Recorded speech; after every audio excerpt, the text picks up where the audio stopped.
ये हम लोग स्टार्ट करते हैं अपना एपिसोड। फाइन। सो ये कौन सा लेक्चर होना है?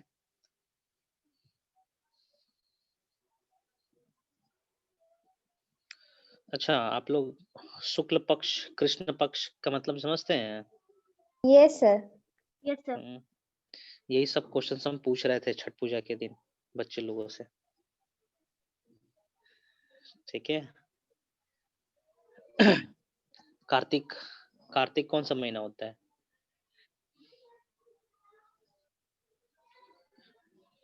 सर अभी जो पता है चल आप रहा लोग? था। ठीक ना। सवाल था कि कार्तिक महीना अंग्रेजी कैलेंडर के अनुसार कौन से महीने में लाई करता है?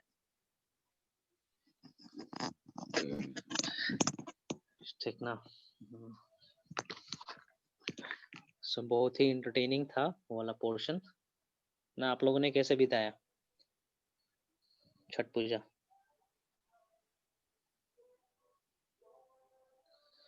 अच्छा ही भी था सर, इस बार मैक्सिमम लोग तो घर पर ही कर रहे थे, तो पहले जैसा मजा नहीं आया, बट अच्छा लगा। हम लोग भी दीमापुर में घर पे ही हुआ है ना। असम में, नागालैंड में घर पे ही हुआ, लेकिन यहाँ बिहार में अपने गांव में तो हम लोग घाट पे गए थे, पूजा वूजा भी हुआ सूर्यदेव का, है ना, अच्छे तरीके से हुआ। चलिए एनी हाउ, चलिए फेस्टिवल खत्म ऑलमोस्ट हम लोग का सारा, है ना। अब ईयर के एंड में क्रिसमस आ रहा है। फाइन, उसको भी सेलिब्रेट किया ही जाएगा। Okay fine, let's come back to the topic. So last time हमने यहाँ तक डील किया था अमीनो एसिड प्रोटीन का डाइजेशन तक।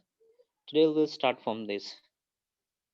फाइन, यहाँ से स्टार्ट करते हैं। Let me put the lecture number. ये लेक्चर नंबर कौन सा हो जाएगा, कोई बता पाएगा? 3। लेक्चर नंबर, हाँ 11 पॉइंट, ये कौन सा चैप्टर 16वां है ना, 16.3 है ना। तो यहाँ से हम स्टार्ट कर रहे हैं digestion of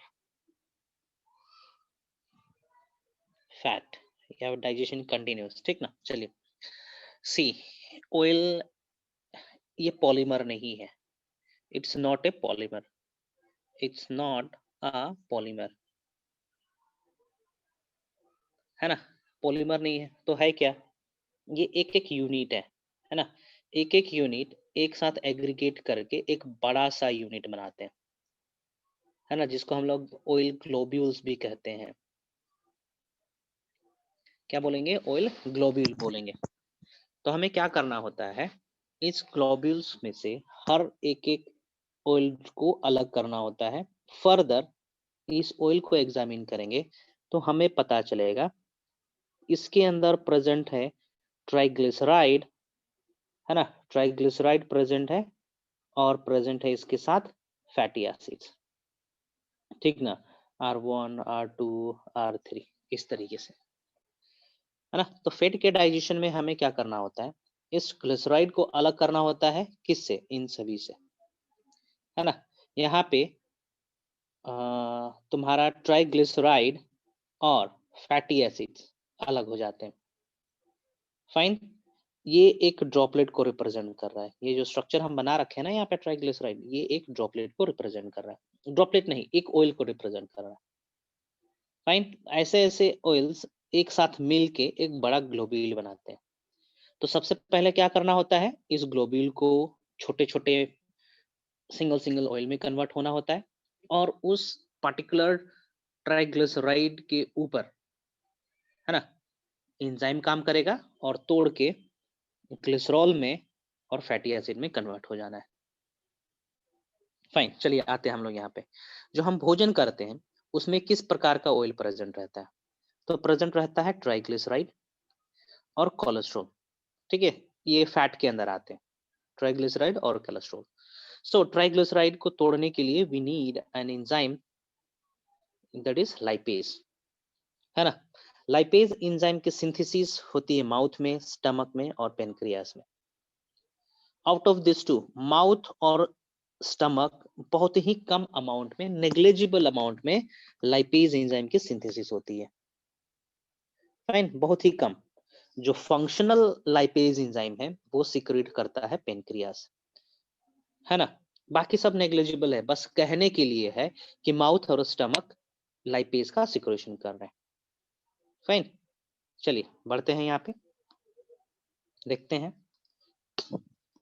mouth lingual lipase, mouth जो लाइपेज सिक्रेट करता है that is called lingual lipase, produced by Ebner's gland. Fine, okay. Next, stomach, stomach वाले लाइपेज एंजाइम को हम लोग कहेंगे गैस्ट्रिक लाइपेज, ठीक है ना। ये इनएक्टिव होता है यहाँ पे, लेकिन एक्टिव कहाँ होगा, स्मॉल इंटेस्टाइन में जाने के बाद ये इनएक्टिव सॉरी एक्टिव हो जाएगा। और जो मार्केबली है, जो दिखता है कौन सा एंजाइम काम कर रहा है, कौन सा ऑर्गन का एंजाइम काम कर रहा है पूरे भोजन को डाइजेस्ट करने में, तो that is the lipase enzyme secreted by pancreas, है ना। पेनक्रियाटिक लाइपेज ही 99.99% ऑफ लिपिड को डाइजेस्ट करने में मदद करता है। The pancreatic lipase is also known as steapsin, याद रखेंगे। फाइन, ये सबसे क्वेश्चन आता है स्टियाप्सिन, ऐसे ऐसे शब्द पूछे जा सकते हैं एग्जाम में, पूछते भी हैं, है ना। ये स्टियाप्सिन क्या है, एबनर्स ग्लैंड क्या है, लिंगुअल लाइपेज क्या है, ठीक है। चलिए देखते हैं क्या होता है यहाँ पे, how the steapsin works. Fine, okay. एक चीज आपको जानकारी होगा कि कोई भी एंजाइमेटिक एक्टिविटी होता है, तो एंजाइमेटिक एक्टिविटी होने के लिए there is need of water, there is need of aqueous condition. Fine, without aqueous condition the enzyme can not work, we know that, हम जानते हैं एंजाइम की ये प्रॉपर्टी होती है। Fine, but here the oil is hydrophobic in nature or hydrophilic in nature? Can you tell me the nature of oil? Hydrophobic. Hydrophobic. Yes, hydrophobic. It gonna hit the water. तो भैया इसके आसपास water आएगा ही नहीं तो enzyme काम करेगा कैसे, बहुत बड़ा सवाल है ना। तो क्या किया जाता है, लिपिड को मसल्स में कन्वर्ट करवाया जाता है। मसल्स जानते हैं, मसल्स, मिसलीस या मिसल्स कहा जाता है। लो, you guys are yes sir. Aware of that और नॉट, है ना, मिसल्स कहते हैं। सो क्या किया जाता है, माइसिलीस, है ना, जो ऑयल होते हैं ना, ऑयल ड्रॉपलेट्स होते हैं, उसके आसपास हम एक वाटरी कंडीशन क्रिएट करने की कोशिश करते हैं। Fine, let me tell you, ये देखो, ये देखो, है ना, ओके। इस तरीके का एक कंडीशन हम लोग क्रिएट करने की कोशिश करते हैं। तो अब क्या हो गया, जो तेल है ना, तेल के बाहर एक ऐसा लेयर क्रिएट करते हैं हम लोग गैस्ट्रिक जूस से, sorry the product of bile, है ना, लिवर का प्रोडक्ट से हम इस तरीके का कंडीशन क्रिएट करते हैं। तेल हो गया, पीला कलर का आप तेल समझेंगे, है ना, पीला तेल समझेंगे, और तेल के बाहर ही हमने ग्रीन सब्सटेंस लगा रखा है, इस ग्रीन सब्सटेंस को समझेंगे आप बाइल सॉल्ट्स, है ना। तो ये बाइल सॉल्ट्स तेल के आसपास लग गया, जिसके चलते हेड पोर्शन एक्सपोज्ड हो गया, and that head portion is hydrophilic in nature. Now the lipase enzyme can bind with this मिसल और अपना काम करेगा, ट्राइग्लिसराइड को मोनोग्लिसराइड डाइग्लिसराइड में कन्वर्ट करता जाएगा, तोड़ता जाएगा। समझ में आया? Yes sir.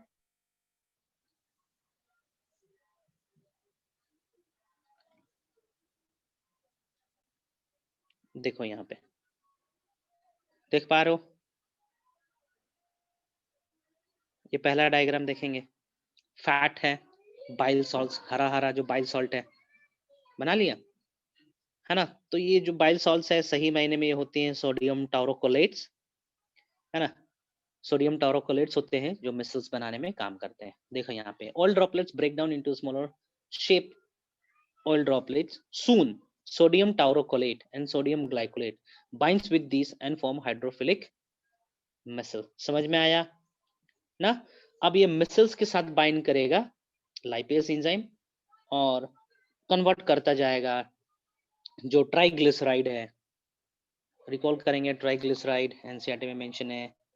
फाइन, जो ट्राइग्लिसराइड है इस तरीके से R1 R2 R3, है ना, ट्राइग्लिसराइड इसको हटाएगा पहले, तो हो गया डाइग्लिसराइड, फिर इसको हटाएगा, फिर हो जाएगा मोनोग्लिसराइड, फिर इसको हटा देगा, ये बन जाएगा ग्लिसरॉल और बाकी ये सब हट गए।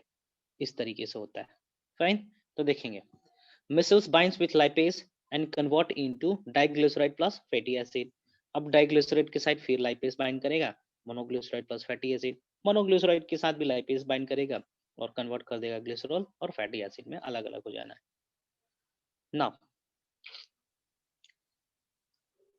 ठीक है, moving for the digestion of nucleic acid. इसमें कहीं डाउट है आप लोग को डाइजेशन ऑफ ऑयल में?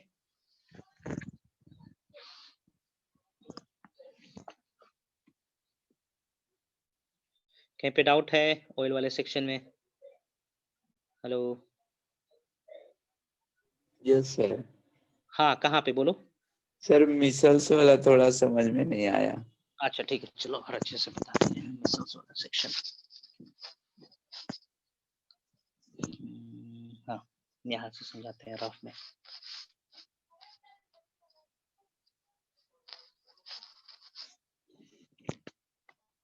ठीक है ना, फॉर एग्जांपल ये रहा ऑयल, ये ऑयल है, फाइन, ड्रॉ क्यों नहीं हो रहा?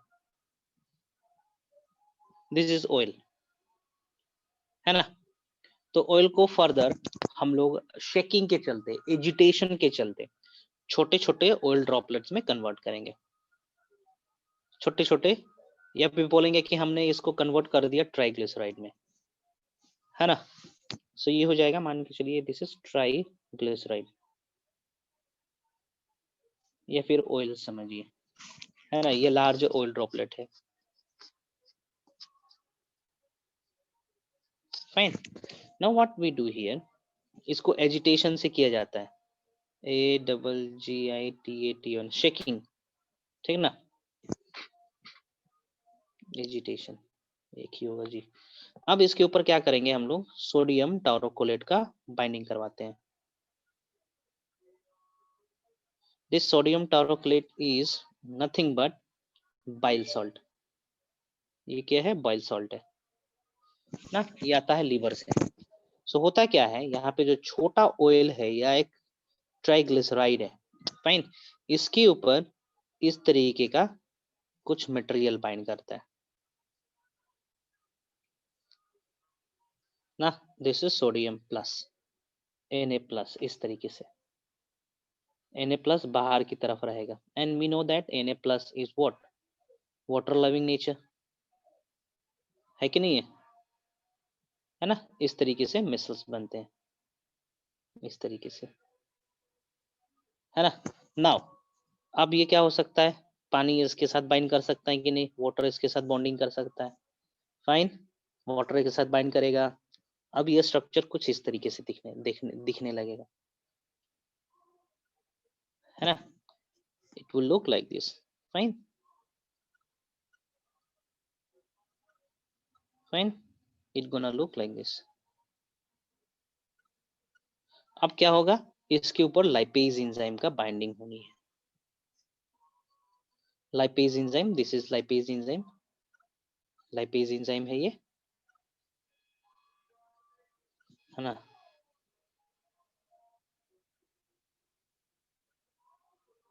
Fine, this is lipase enzyme, और इस लाइपेज एंजाइम में एक्टिव साइट्स है, फाइन, इस तरीके से। अब क्या होगा, इसकी डिग्रेडेशन होनी है। अब यहाँ पे ट्राइग्लिसराइड,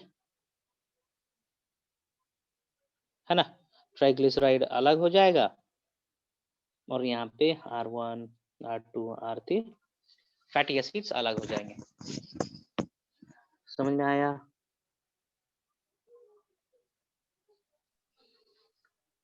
यस सर। ओके, चलिए आगे बढ़े हम लोग। Yes sir. Okay fine, I am moving forward.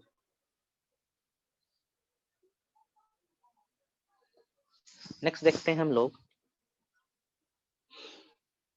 Digestion of nucleic acid.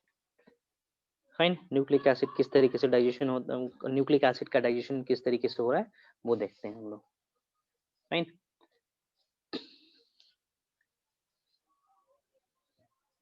So nucleic acid किस चीज से बना हुआ है बता सकते हो क्या आप लोग?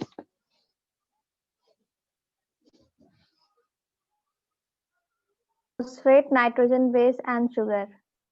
Very good. ठीक है, नाइट्रोजनस बेस है, शुगर है, फॉस्फेट कहाँ जाएगा? फॉस्फेट भुला गई हैं? बोले तो फॉस्फेट। अच्छा, नहीं सुनाई दिया। Phosphate made up of what? Phosphate plus nitrogenous base plus sugar, ठीक ना? These are the basic components, है ना? यही बेसिक कंपोनेंट है न्यूक्लिक एसिड के। फाइन। सो न्यूक्लिक एसिड को डाइजेस्ट करने के लिए वी नीड न्यूक्लियस एंजाइम। दो न्यूक्लियस एंजाइम है, डीएनएस एंड आरएनएस, है ना? DNase will degrade DNA, RNA is gonna degrade the RNA. Fine. So nucleic acid is converted into nucleotide first, है ना? With the help of what? This DNAs and RNAs. Further nucleotide के ऊपर nucleotidase and nucleosidase enzyme काम करेंगे, ठीक है, जिसके चलते ये कन्वर्ट हो जाएगा न्यूक्लियोसाइड में, फॉस्फेट में। फाइन। उसके बाद इस पे काम करेगा nucleoside phosphatase enzyme, it will break the particular molecule into nitrogenous base and phosphate sugar। ठीक है, देखेंगे क्या क्या हो रहा है यहाँ पे। सबसे पहले वाला स्टेप में क्या बाइंड कर रहा है? न्यूक्लियोटाइडेज। फाइन, न्यूक्लियोटाइडेज काम किया, न्यूक्लियोटाइड को तोड़ दिया किस में? न्यूक्लियोसाइड प्लस फॉस्फेट में। फाइन, अब इसके ऊपर काम किया, न्यूक्लियोसाइड फॉस्फेटेज टूट जा रहा है किस में? नाइट्रोजनस बेस और फॉस्फेट शुगर में। वेट, हाँ, nucleotidase phosphatase, it will do. चलिए इसको हम शॉर्टकट में निपटा रहे हैं, हटाओ, ये थोड़ा कॉम्प्लेक्स हो जा रहा है, इसको हम शॉर्टकट में यहाँ पे खत्म कर दे रहे हैं। न्यूक्लिक एसिड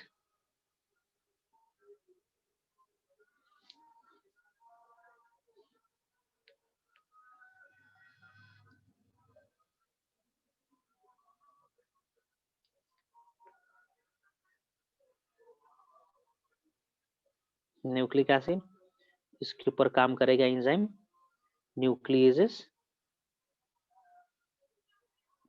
ठीक है। तो यहाँ पे आ जाएगा न्यूक्लियोटाइड, सिंगल सिंगल न्यूक्लियोटाइड्स आएगा,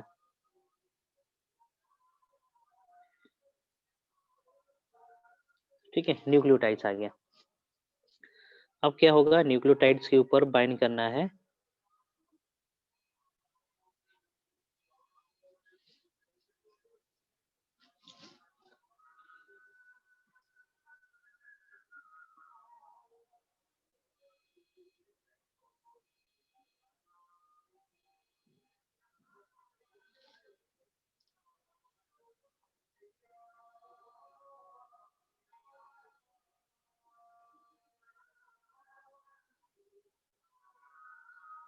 ये बाइंड करेगा and it will get converted into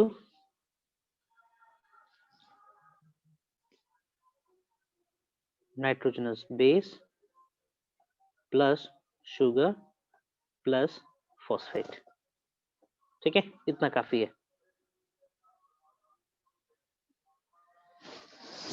fine. तो ये जो न्यूक्लियेजेस है, न्यूक्लियोटाइडेज है, ये सब एंजाइम आएगा आपका पेनक्रियाज से। आगे बढ़ते हैं, और कुछ है ना? ये टॉपिक खत्म होता है, हमने सब चीज का डाइजेशन देख लिया। अगले टॉपिक पे मूव कर रहे हैं, that is regulation of digestion. Regulation of digestion कहने का मतलब होता है कि हाउ, ठीक ना, किस तरीके से डाइजेशन को कंट्रोल करा जाता है, आगे की तरफ प्रोसीड करवाया जाता है, आगे की तरफ बढ़ाया जाता है। हाउ, कैसे, है ना? How our brain coordinates with the stomach, the liver, the small intestine to achieve the digestion, है ना? वो देखने वाला है। सो डाइजेशन को रेगुलेट करने के लिए दो सिस्टम है, nervous system and the cellular glands,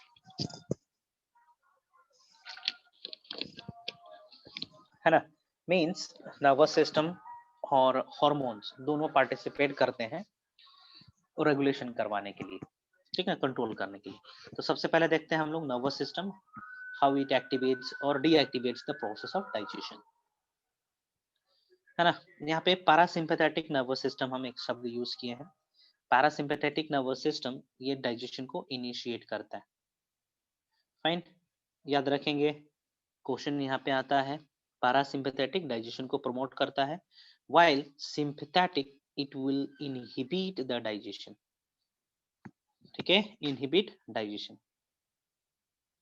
Sympathetic and parasympathetic nervous system is under the control of cranial nervous system। cranial nervous system के अंदर होता है। यानी cranial, कौन सा cranial nervous system? that is cranial nervous system vagus, जो हम लोग बोलते हैं 10th cranial pair, VAGUS, vagus. तो याद रखेंगे, नर्वस सिस्टम कौन सा? तो 10th cranial pair डाइजेशन को कंट्रोल करता है। इसमें parasympathetic nervous system, parasympathetic nerves digestion को प्रमोट करेगा, while sympathetic nervous system is going to inhibit, stop the digestion।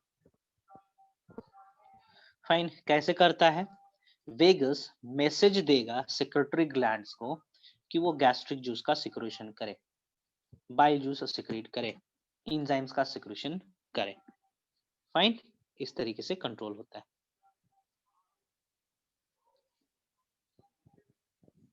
ना।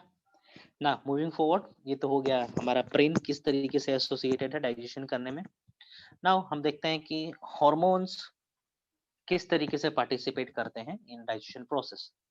सो let's see, we have list of glands and hormones. Fine, तो सबसे पहले हम गैस्ट्रीन हार्मोन के बारे में जानते हैं। Fine, gastrin.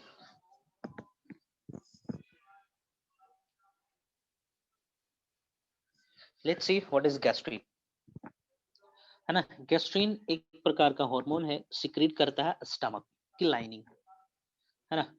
और gastrin stimulates the stomach to secrete HCl, pepsinogen and prorenin. ध्यान से सुनेंगे, जैसे ही हमारे शरीर स्टमक के अंदर भोजन आएगा, फाइन, गैस्ट्रीन हार्मोन का सिक्रेशन होगा। फाइन, गैस्ट्रीन हार्मोन कौन बना रहा है? Epithelial cells which is lying in the stomach. ये रहा स्टमक, है ना। स्टमक के अंदर एपिथेलियल सेल्स है, special epithelial cells, hormonal epithelial cells है ना। ये एपिथेलियल सेल्स एक्टिवेट होते हैं जब भोजन इसके अंदर पहुंचता है। फॉर एग्जांपल फूड पार्टिकल्स पहुंच गए यहाँ पे, फूड पार्टिकल्स जैसे ही पहुंचा ये एक्टिवेट हो गया। फाइन, क्या एक्टिवेट हो गया? ये गैस्ट्रीन्स एक्टिवेट हो गए। फाइन, ये गैस्ट्रीन एक्टिवेट हो गया, ये एक्टिवेट हो गया, ये एक्टिवेट हो गया, ये एक्टिवेट हो गया। फाइन, ये सब एक्टिवेट होगा। अब एक्टिवेट होने से क्या होगा, है ना। ये सेल्स एक्टिवेट हो गए, एक्टिवेट होने के बाद इन्होंने सिक्रीट करा गैस्ट्रीन। फाइन, अब गैस्ट्रीन क्या करेगा? It gonna activate the cells which will produce HCl, pepsinogen and prorenin. Means ये गैस्ट्रीन जाके एक्टिवेट करेगा आपको इसको पेप्टिक सेल्स, याद करेंगे, चीफ सेल्स, गॉबलेट सेल्स, है ना। इन सभी को जाके एक्टिवेट करेगा। In return they will secrete hydrochloric acid, pepsinogen and prorenin. समझ में आया गैस्ट्रीन का फंक्शन? Yes sir. ओके, फिर से मैं रिपीट कर रहा हूँ। जैसे ही हम खाना खाते हैं, है ना, हमारे स्टमक के अंदर गैस्ट्रीन सेल्स होते हैं एपिथेलियल लेयर में, वो गैस्ट्रीन का सिक्रेशन करेंगे। गैस्ट्रीन फर्दर एक्टिवेट करेगा चीफ सेल्स को, पैराइटल सेल्स को, रिकॉल करेंगे जरा, चीफ सेल्स और पैराइटल सेल्स, गॉबलेट सेल्स, है ना, इन सभी को एक्टिवेट करता है।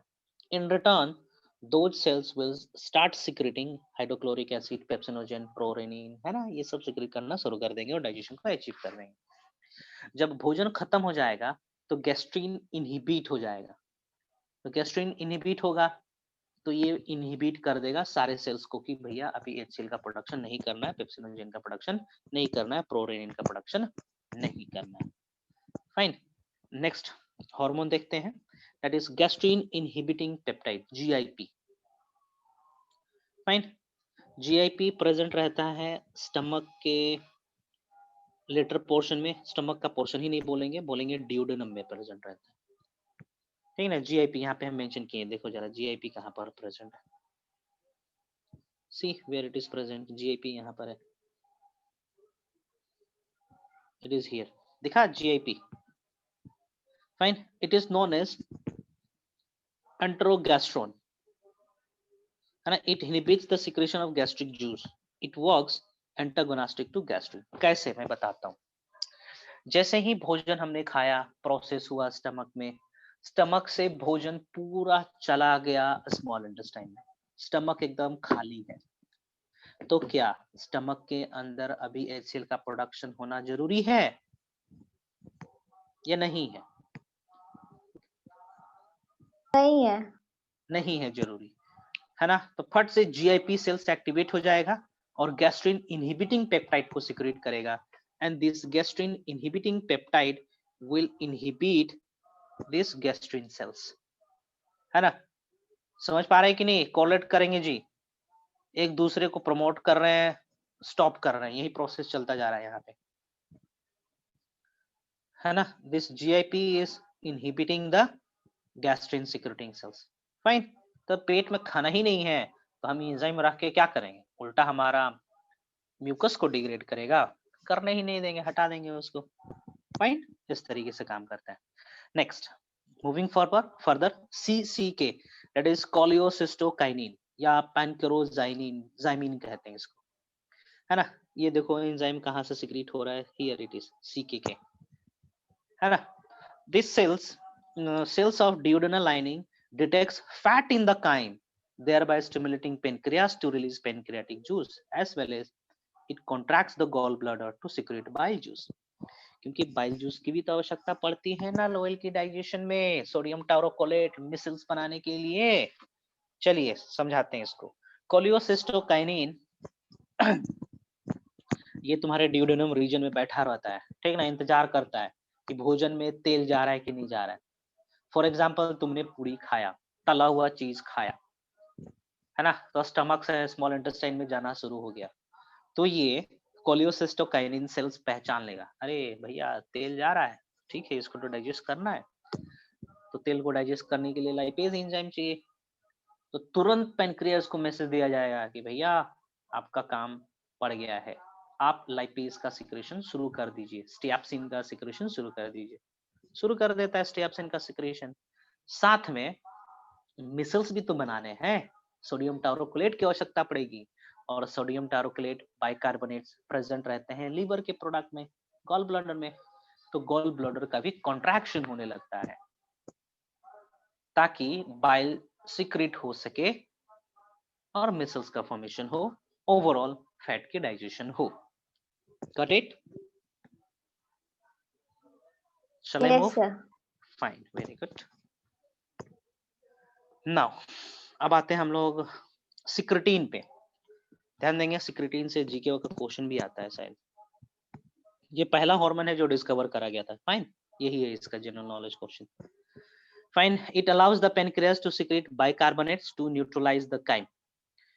ओके, पेनक्रियास तो कंप्लीट डाइजेस्टिव जूस तो बनाता ही है, उसके साथ अल्कलाइन म्यूकस भी, अल्कलाइन सब्सटेंस भी सिक्रेट करता है अपने जूस में, जो कि न्यूट्रलाइज करने में मदद करता है काइम को। फाइन, सी काइम किसको कहेंगे, बोलस किसको कहेंगे, और काइल किसको कहेंगे? बोलस। बोलस कहते हैं जो हमारे गले के अंदर से होते हुए स्टमक तक आता है, उसको बोलस कहेंगे, है ना। काइम किसको कहेंगे?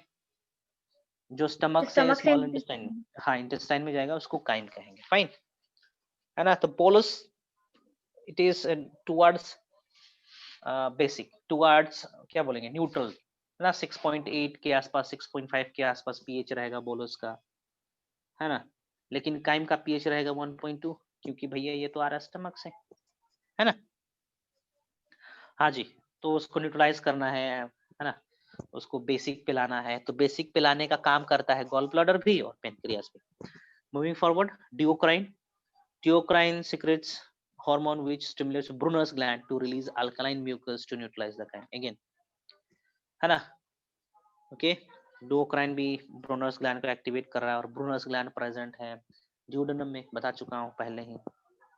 नेक्स्ट इज एंटेरोकाइनिन, ठीक है, एंटेरोकाइनिन एंजाइम, ये भी तुम्हारा ड्यूडेनम में रीजन में ही प्रेजेंट है, सारे के सारे ड्यूडेनम में ही प्रेजेंट रहते हैं। ये एंटेरोकाइनिन, ड्यूओक्राइन, सिक्रिटीन, है ना, these all are present here, यहाँ पे सब मेंशन कर रखे देखो, है ना, ड्यूओक्राइन यहाँ पर है, सिक्रिटीन, जीआईपी, सीके, सीसीके सब यहीं पर है ना।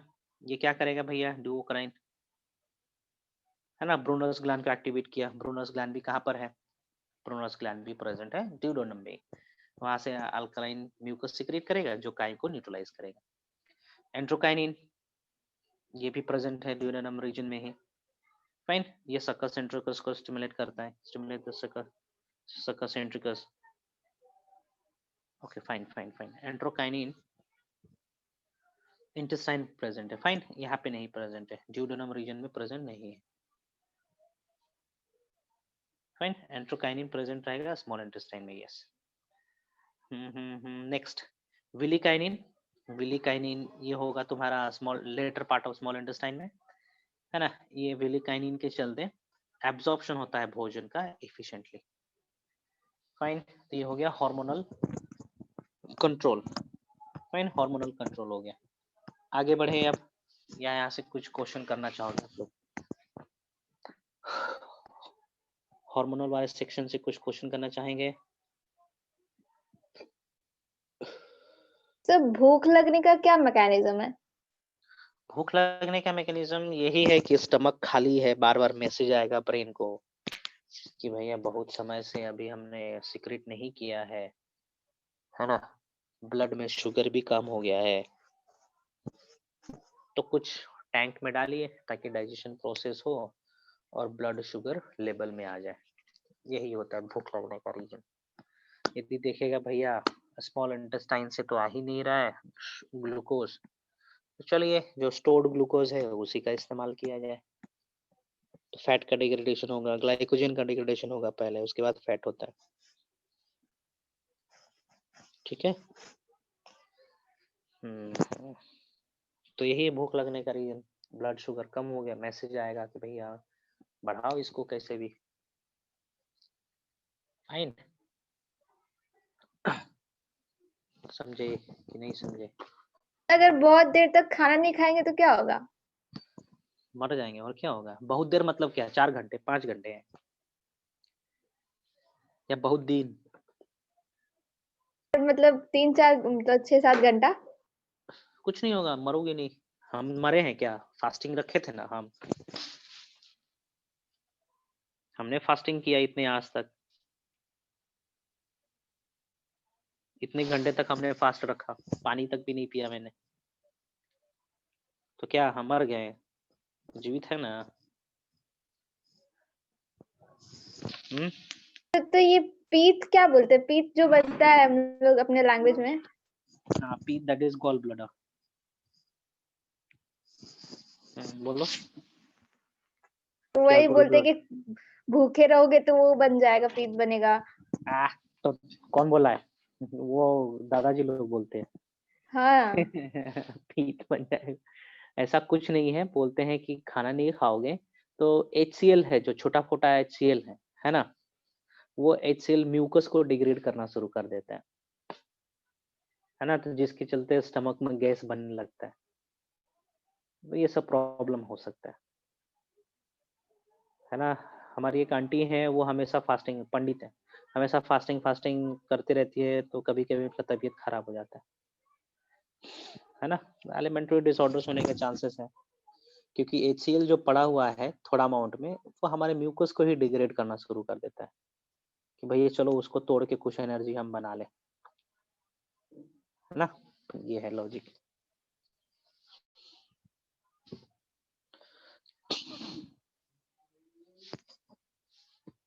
और कुछ,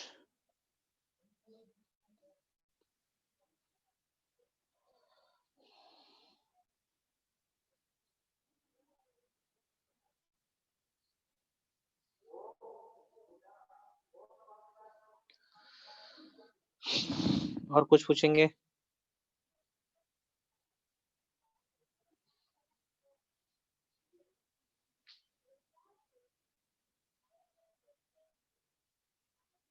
तो स्टमक में गैस क्यों बनता है?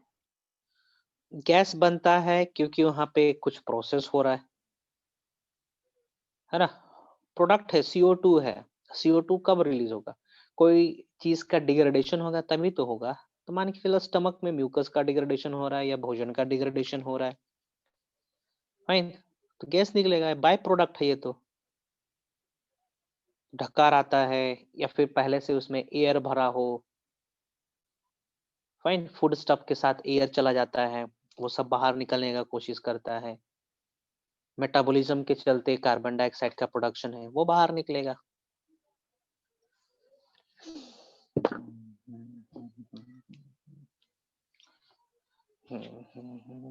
Next next next.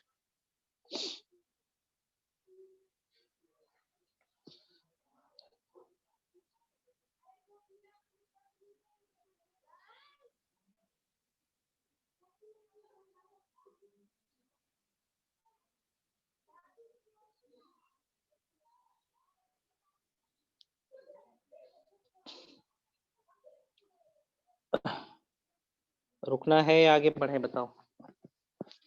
तो आगे बढ़िए।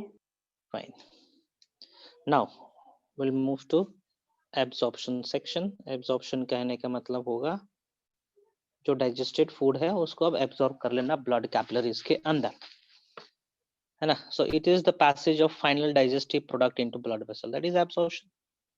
तो फाइनल प्रोडक्ट क्या होगा, पढ़ो जरा, यहाँ पे मेंशन है सारे डाइटरी प्रोडक्ट्स के फाइनल प्रोडक्ट्स आपके सामने है, पढ़ो, हो जाएगा तो बोलेंगे।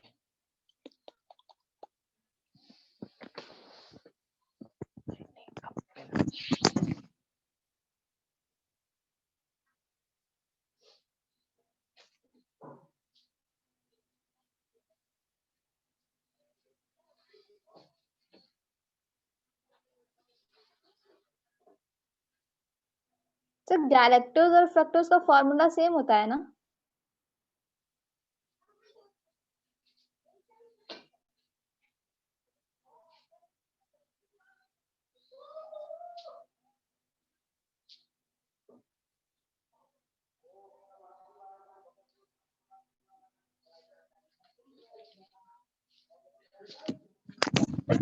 And let me know once you are done.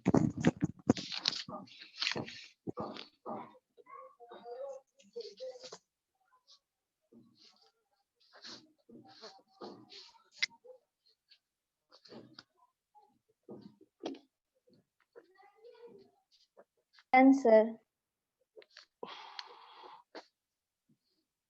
ठीक,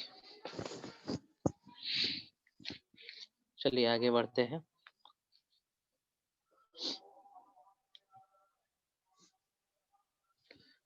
एब्जॉर्प्शन दो तरीके से हो सकता है, passive absorption and active absorption. Passive मतलब एटीपी का रिक्वायरमेंट नहीं होगा, ठीक ना, it will just get absorb through diffusion, osmosis और facilitated diffusion. FACILI facilitated diffusion, है ना, इसके माध्यम से। एक्टिव में क्या होगा? एक्टिव में पता है भैया, ये तो भोजन मांगेगा, पैसा मांगेगा, मतलब एनर्जी मांगेगा, है ना?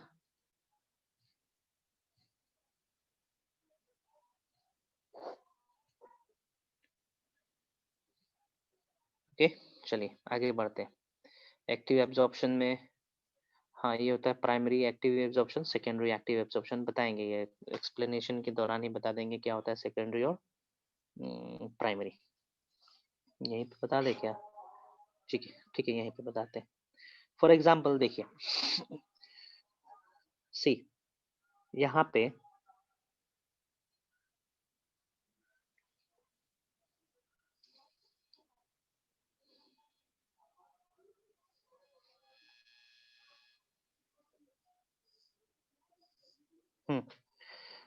ओके ओके ओके, हाँ हाँ, सम other metals।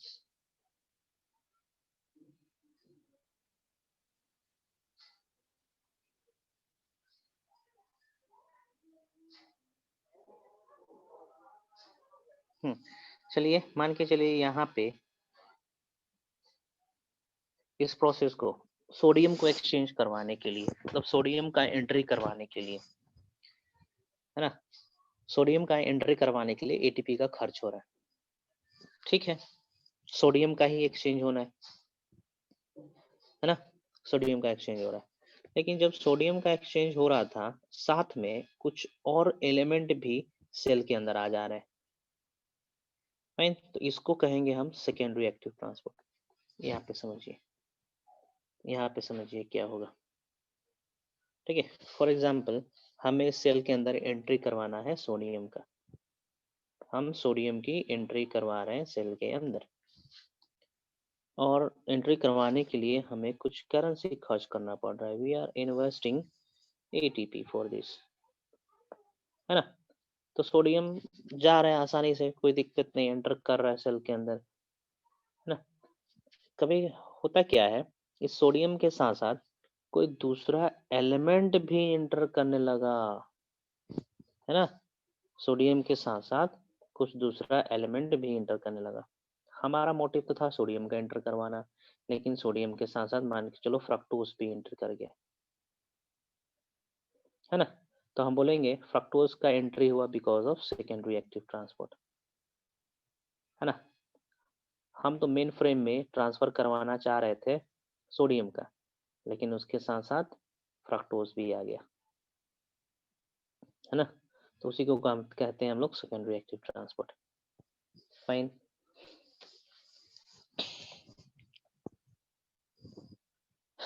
आगे बढ़े। Yes sir.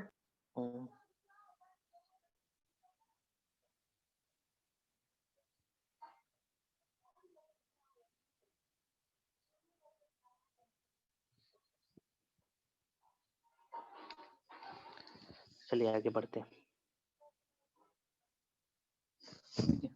ये एक जनरल नॉलेज है, total surface area of small intestine is something around 250 metre square, fine. चलिए चलिए चलिए चलिए, यहाँ पे हम कुछ चीजें दिखा रहे हैं। ये लॉन्गिट्यूडनल सेक्शन लिया गया है स्मॉल इंटेस्टाइन का। ये ल्यूमेन रीजन है जहाँ पे भोजन है, फूड है, डाइजेस्टेड फूड है ना। इनको एब्जॉर्ब हो जाना है इसके अंदर, फाइन। सो देखो यहाँ पे सब म्यूकोसल मास्कुलरी सब सेरोसा प्रेजेंट है ना, और इसकी एब्जॉर्प्शन होनी है म्यूकोसल रीजन में जो एपिथेलियल सेल्स है, फाइन। जो इंटेस्टाइन यहाँ पे कुछ कर्व्स क्रिएट कर रहे हैं ना अंदर की तरफ, उसको हम लोग कहते हैं कर्करिंग, वाल्व ऑफ कर्करिंग कहते हैं। हटाइए, कुछ खास नहीं है उसका सिग्निफिकेंस। ये स्ट्रक्चर थोड़ा देखने की कोशिश करो तो, ये स्ट्रक्चर थोड़ा देखो, ध्यान से देखें, क्या समझ में आ रहा है, क्या दिक्कत हो रहा है, पूछेंगे जरा।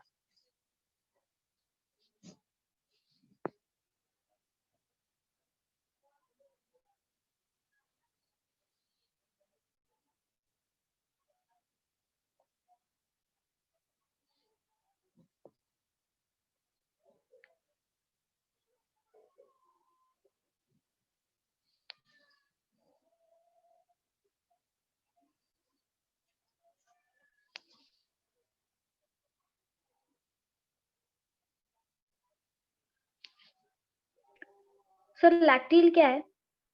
लैक्टिल बताएंगे, ठीक है। लैक्टिल इज लिम्फ, ये लिम्फ है, ठीक है, दिस इज लिम्फ, ठीक है ना। लिम्फ ही है जो मॉडिफाई हो रखा है इस तरीके के स्ट्रक्चर में, जो कि एब्जॉर्ब कर सकता है लिपिड को, तेल को, ऑयल को।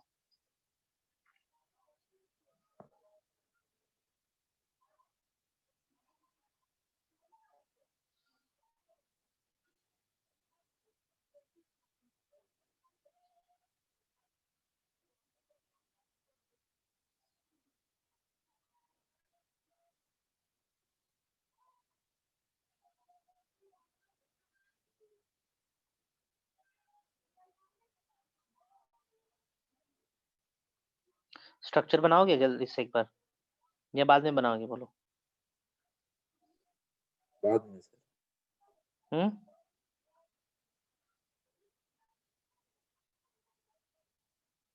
बनाओगे अभी?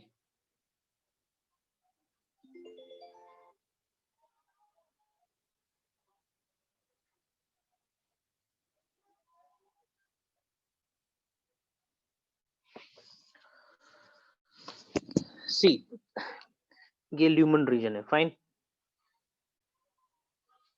This is the lumen region, ये ल्यूमन रीजन है एक्चुअली। ओके, तो इस तरीके से अप्स एंड डाउन स्ट्रक्चर दिखेगा, है ना। ये रहा म्यूकस, म्यूकस रीजन है, ये म्यूकस है ये, फाइन। म्यूकस के नीचे जस्ट लाइक किया हुआ है छोटे छोटे सेल्स, इस तरीके से एपिथेलियल सेल्स, फाइन, इस तरीके से एपिथेलियल सेल्स लाइक किया हुआ है, फाइन। एपिथेलियल सेल्स के नीचे लाइक करेगा blood capillaries, arteries and veins इसी के नीचे होने हैं, है ना, आर्टरीज और वेन्स इसी के नीचे होने हैं, इस तरीके से जो हम दिखा रखे हैं यहाँ पे। देखो ये हो गया आपका वेन्यूल और ये हो गया आर्ट्रियोल, फाइन। ओके, इस स्ट्रक्चर को छोटा सा हम जो स्ट्रक्चर दिखा रखे हैं ना एपिथेलियल सेल को, इसको फर्दर एग्जामिन करोगे ना तो इस तरीके से स्ट्रक्चर देखने को मिलेगा, ब्रश बॉर्डर इस तरीके से, है ना, इस तरीके से। ये एक एपिथेलियल सेल हुआ, फाइन, ये एक सिंगल एपिथेलियल सेल हुआ। सो क्या होगा इसके अंदर, इसी के अंदर एंटर करना है डाइजेस्टेड फूड मटेरियल को, इसी के अंदर, इस पार्टिकुलर एपिथेलियल सेल के अंदर, और इससे होके गुजरना है ब्लड वेसल्स में, फाइन। तो यही चीज यहाँ पे बना रखे हैं, ठीक है। तो चलिए सबसे पहले देखते हैं हम एब्जॉर्प्शन ऑफ कार्बोहाइड्रेट। पढ़ो जरा, पढ़ेंगे, लिटरेचर है।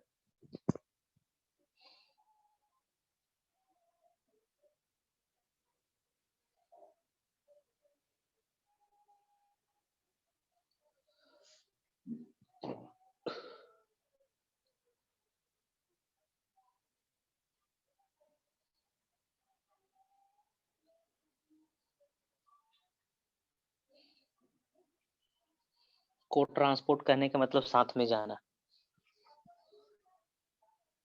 पढ़ो पढ़ो पढ़ो, क्या लिखा है।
हो जाएगा तो बताएंगे।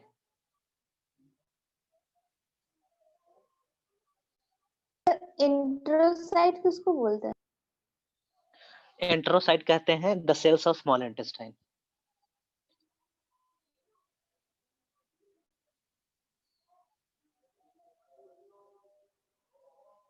इसको कहेंगे एंट्रोसाइट।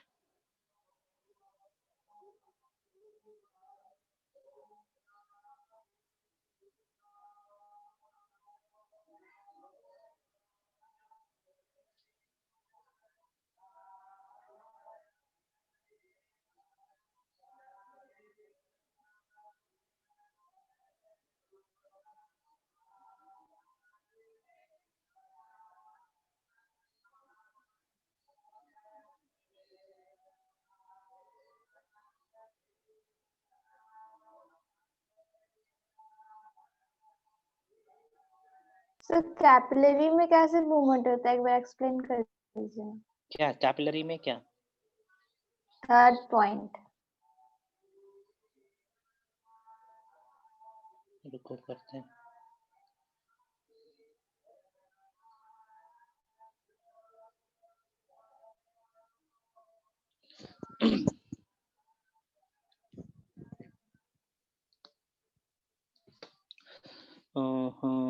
थर्ड पॉइंट कहाँ पे मेंशन है? Fructose enters the enterocyte by facilitated diffusion, ये वाला। Yes sir. Fructose enters the enterocyte by facilitated diffusion. Fructose, glucose, galactose move capillary through facilitated diffusion। समझेंगे? ये रहा, ठीक है, समझेंगे, दिमाग लगाएंगे। सो कंसिडर दिस इज, ये एरिया ल्यूमेन है, ये ल्यूमेन एरिया है, समझ में आया? ल्यूमेन मतलब, ल्यूमेन मतलब, yes sir. Okay, lumen.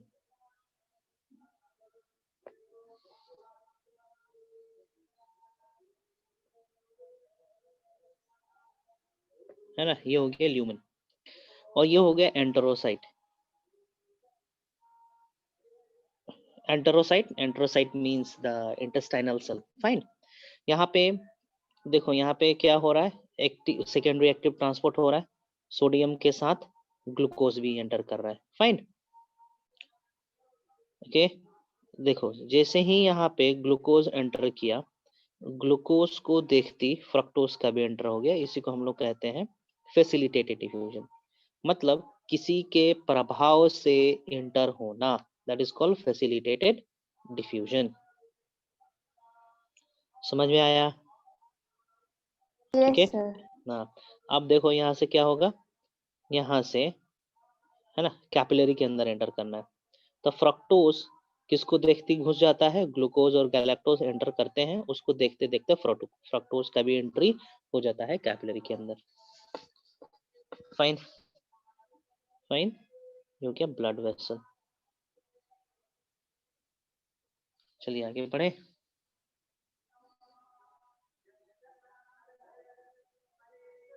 Shall I move now?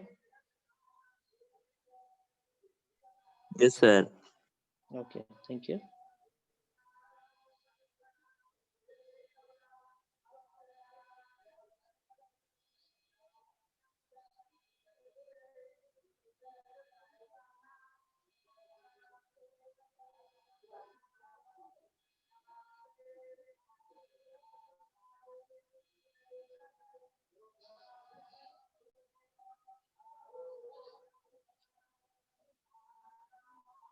Absorption of protein देखते हैं, पढ़ो जरा इसको भी, पढ़ेंगे जरा।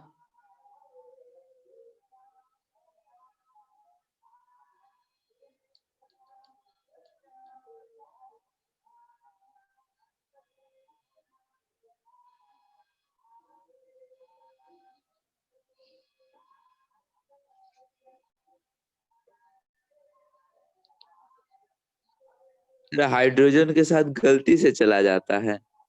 गलती नहीं बोलेंगे, वो बनाया गया उस तरीके से, लेकिन हाइड्रोजन के एंटर करने के चलते अमीनो एसिड्स, डाइपेप्टाइड्स भी एंटर कर जाते, कहने का मतलब है।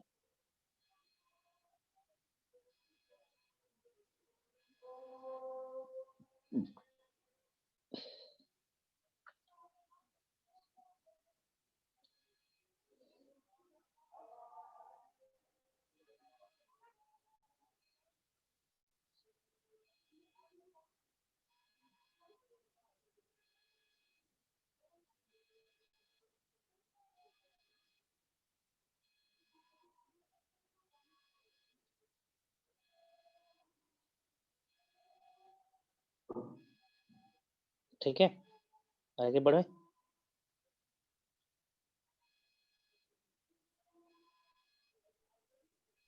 Yes sir. ओके, यही सब क्वेश्चन आता है जी, है ना।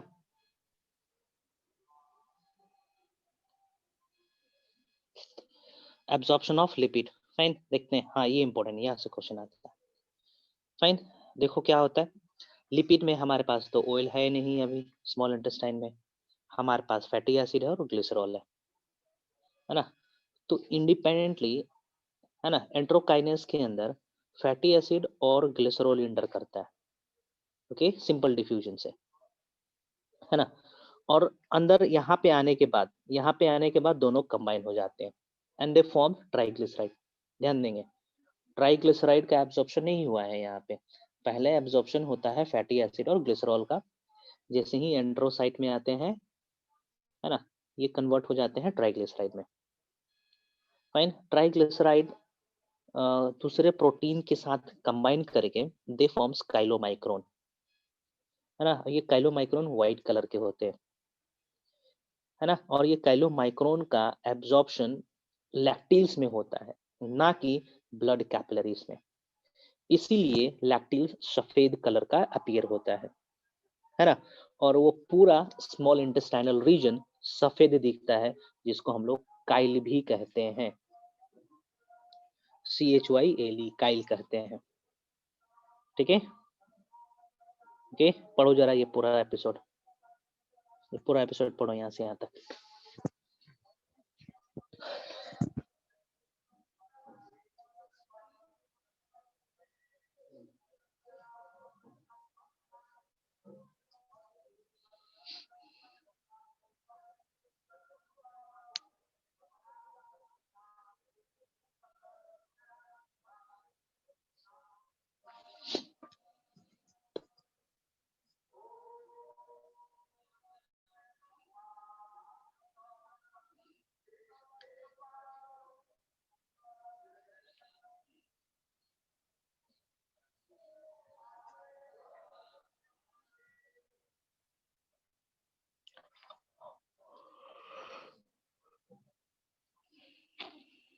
हो जाएगा तो बताएंगे हमें।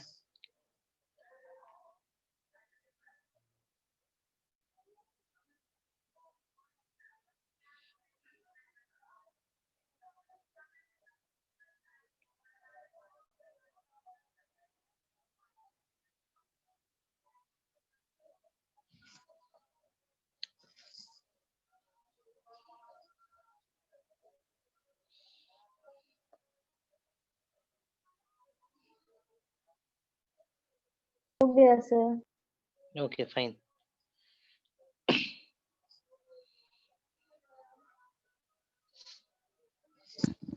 ये देखो यहाँ पे ये वाला एपिसोड भी थोड़ा देख लें जरा। देखो जरा क्या हो रहा है यहाँ पे। Glycerol, fatty acid, triglyceride. करो करो करो वर्कआउट, कमान कमान वर्कआउट।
आगे बढ़े।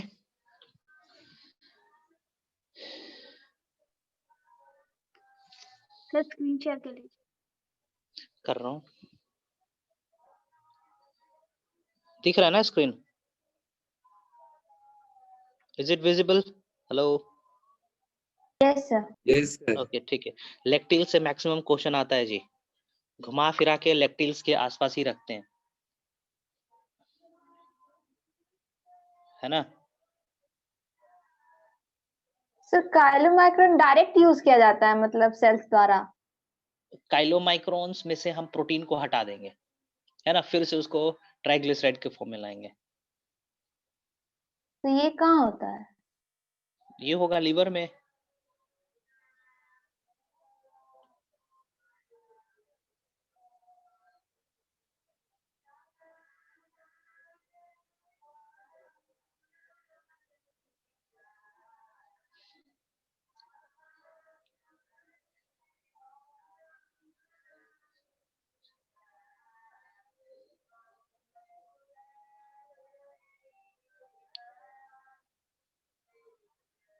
ठीक है, ये देखेंगे जरा एसिमिलेशन। एसिमिलेशन का मतलब होगा जो प्रोडक्ट हमने एब्जॉर्ब करा है उसका इस्तेमाल हो जाना, है ना, उसका यूज्ड में आना, that is called assimilation. Fine. तो मोनोसेक्राइड्स है, डाइसेक्राइड्स है ना, अमीनो एसिड्स है, न्यूक्लियोटाइड, शुगर है, फॉस्फेट है, इन सभी का इस्तेमाल होता है फिर से चीजों को बनाने के लिए। जैसे कि हमें अमीनो एसिड हमने अब्जॉर्ब करा, तो अमीनो एसिड का इस्तेमाल ट्रांसलेशन के दौरान होगा in order to form protein, है ना। और जो ग्लूकोज है, इन सभी का इस्तेमाल डायरेक्ट हो सकता है एनर्जी ऑब्टेन करने के लिए या फिर स्टोरेज के लिए। फाइन।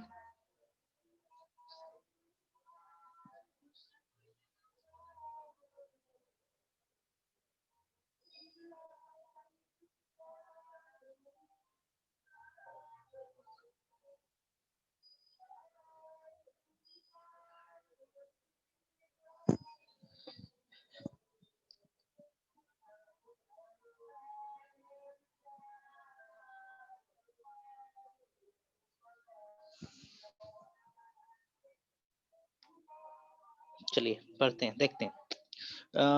कुछ एक साइंटिस्ट ने एस्टिमेट लगाया था कि जो हम भोजन सेवन करते हैं, है ना, तो उससे कितना एनर्जी निकलता है ना। तो बॉम्ब्स कैलोरीमीटर का इस्तेमाल करके कुछ डाटा हमने प्राप्त कर रखा है ना।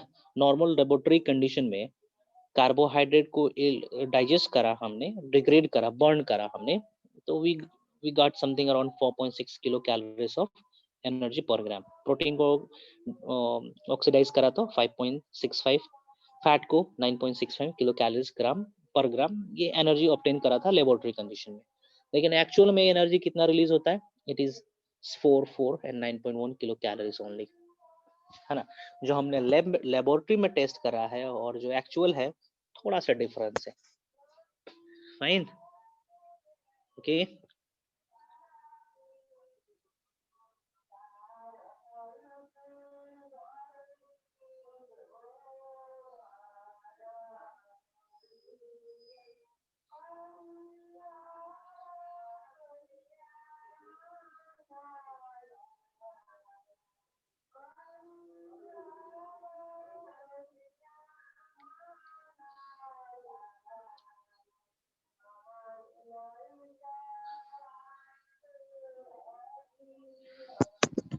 ना अब के डेट में ये नहीं पूछ रहा है, पहले पूछता था, ठीक है ना, कैलोरीफिक वैल्यू वगैरह पूछता था कार्बोहाइड्रेट का, है ना, अब नहीं पूछता है। नाउ देखेंगे एसिमिलेशन ऑफ कार्बोहाइड्रेट में। जैसे कि मैंने बताया, ग्लूकोज है तो या तो एटीपी में कन्वर्ट हो जाएगा या फिर स्टोर हो जाएगा ग्लाइकोजन में, या फिर फैट के फॉर्म में स्टोर कर लेंगे हम लोग, तेल के चर्बी के फॉर्म में फ्यूचर यूज के लिए। फाइन। देखते हैं गैलेक्टोज, सेम वही चीज। ठीक है, पढ़ो जरा यहाँ पे क्या लिखा हुआ है।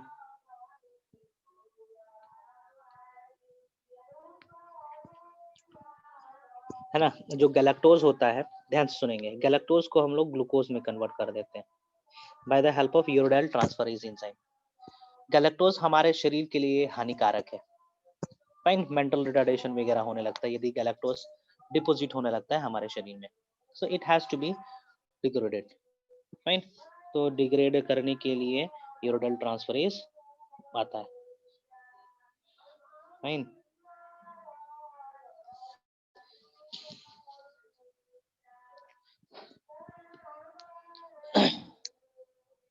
ओके ओके, चलो। Hyper galactosemia leads to mental retardation, कहने का मतलब यदि गैलेक्टोज हमारे शरीर में ज्यादा अमाउंट में आएगा तो हो सकता है उसके चलते हमारा मेंटल ग्रोथ रुक जाए। फाइन, ये होता है, ये होता है। आगे बढ़ते हैं। Next fructose. फ्रक्टोज को हम लोग है ना आइसोमेरेज एंजाइम यूज करके ग्लूकोज में कन्वर्ट कर देते हैं। फिनिश। कार्बोहाइड्रेट का यहाँ से सब कुछ खत्म हो गया, कोई लेना देना अब कार्बोहाइड्रेट का। आगे बढ़ते हैं। Next is amino acid. देखते हैं, देखिए जरा क्या है अमीनो एसिड के बारे में लिखा हुआ, पढ़ेंगे थोड़ा अपने से। Come on questions.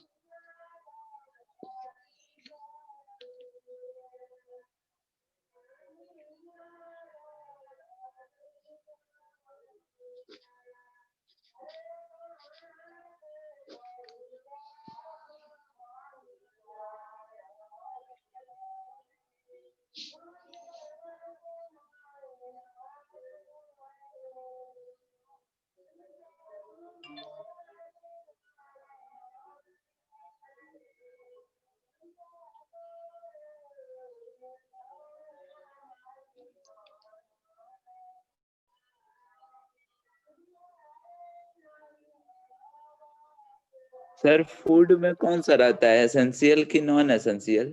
फूड में रहता है आपका इसेंशियल अमीनो एसिड्स रहेगा, इसेंशियल रहता है, इसेंशियल। फिर से मैं बोल रहा हूँ इसेंशियल रहेगा।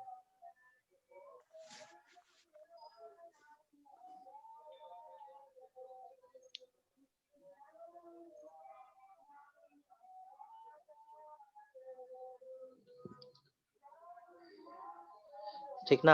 amino acid absorbed and converted into another amino acid which is known as non essential amino acids। Fine. बाद में बोलेंगे हम लोग नॉन इसेंशियल अमीनो एसिड्स, पहले तो सॉरी नॉन इसेंशियल बनाया जाता है with the help of essential amino acids, है ना।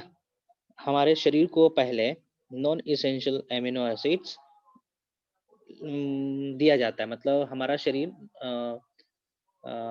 इसेंशियल अमीनो एसिड्स को एब्जॉर्ब करेगा भोजन से।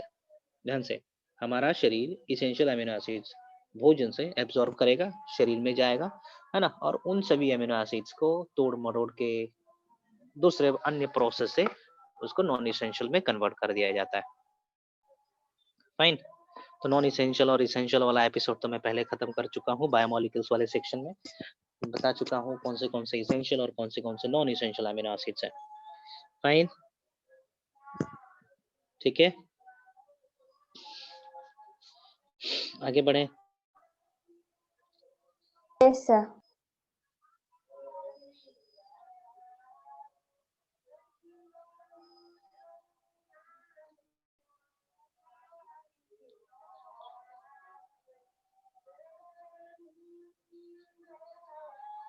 आगे बढ़े। नेक्स्ट देखते हैं किसका। ये भी देखो जरा, पढ़ो जरा इसको।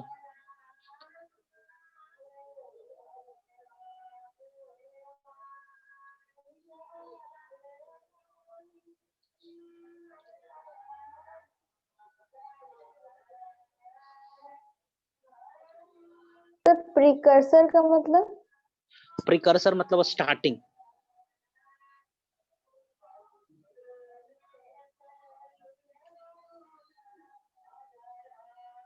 ठीक है,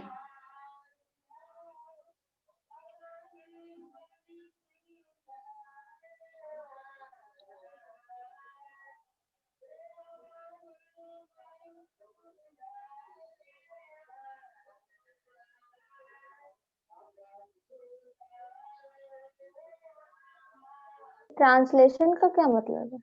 ट्रांसलेशन एक प्रोसेस है ना, आप लोग को पढ़ना है अगले सेशन में, अगले क्लास में 12th में।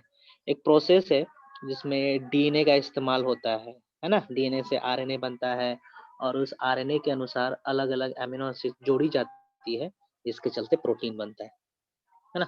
तो process of formation of protein with the help of mRNA, amino acids, tRNA, rRNA, mRNA is called translation.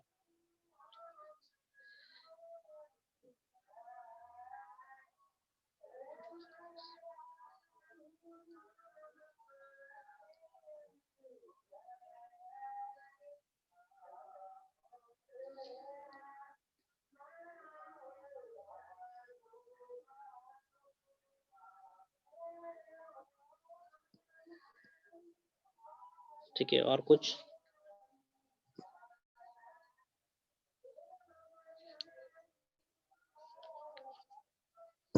और कुछ? No sir. लेट मी, चलिए नेक्स्ट देखते हैं, असिमिलेशन ऑफ लिपिड।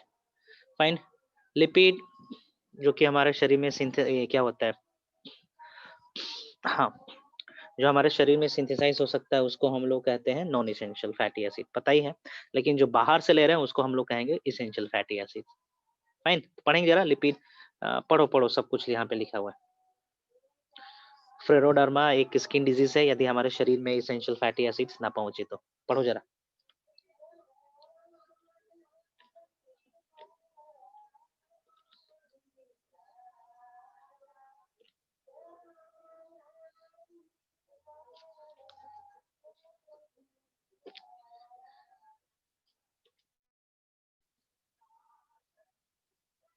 तो स्क्लेरोडर्मा का सिम्टम्स क्या है? फ्लेरोडर्मा स्किन लगेगा कि रूखा रूखा सा है, फटा फटा सा स्किन, जैसे ठंडियों में देखते हैं ना स्किन फटा फटा सा दिखने लगता है, वो है सिम्टम्स।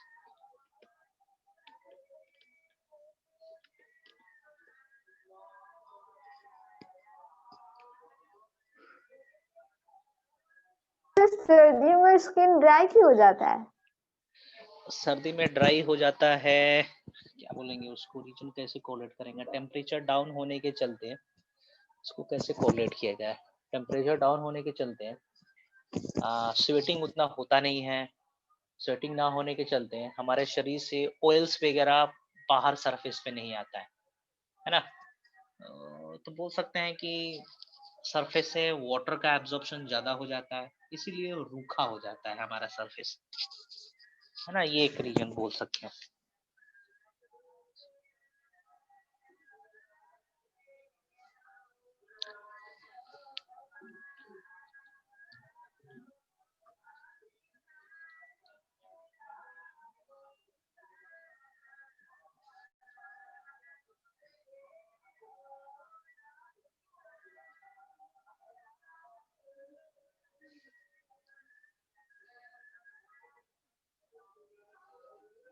ठीक है, और इसका भी देखें, vitamin and minerals, vitamins and minerals का डाइजेशन नहीं होता है, ये बस फूड स्टफ से हट जाते हैं,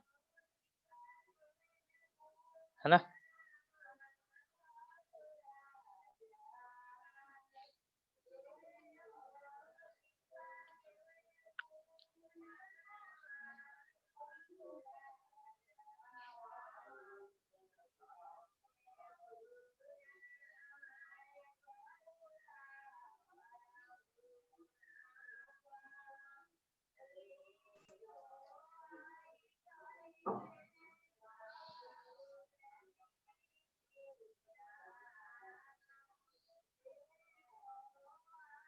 तो विटामिन करते क्या है हमारे बॉडी में? हाँ, विटामिन्स क्या करते हैं हमारे शरीर में, यही ना। Yes, sir. हाँ, तो विटामिन्स ये को फैक्टर की तरह काम करते हैं, रिकॉल करो जब हम लोग एंजाइम्स पढ़ रहे थे, रिकॉल इट, एंजाइम्स पढ़ रहे थे, एंजाइम्स में हमने पढ़ा था ना। Yes, sir, एंजाइम के साथ वो बाइंड हाँ, करता है तो वो यस एक्टिव हो यस, जाता है। समझी Yes, sir. वेरी गुड, यही फंक्शन होता है विटामिन्स का। ठीक है, मैं यहीं तक रहने देता हूँ आज, अगले क्लास में हम लोग करेंगे विटामिन्स के बारे में। फाइन, कौन से विटामिन्स का नाम क्या है और कैसे फंक्शन करते हैं, उसके बाद कुछ डिजीज डिसऑर्डर देखेंगे। अगले क्लास में ये चैप्टर खत्म हो रहा है, खत्म होते ही हम प्लांट फिजियोलॉजी का पहला चैप्टर स्टार्ट करेंगे।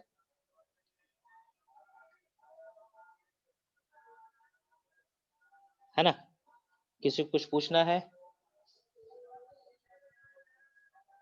If no, then I'll move forward. Hello. No, Okay, sir. guys. Okay, I'm signing off. We'll meet in the next class. Fine. Thank you, sir. Okay. Notes मैंने भेज दिया है आपके group पे।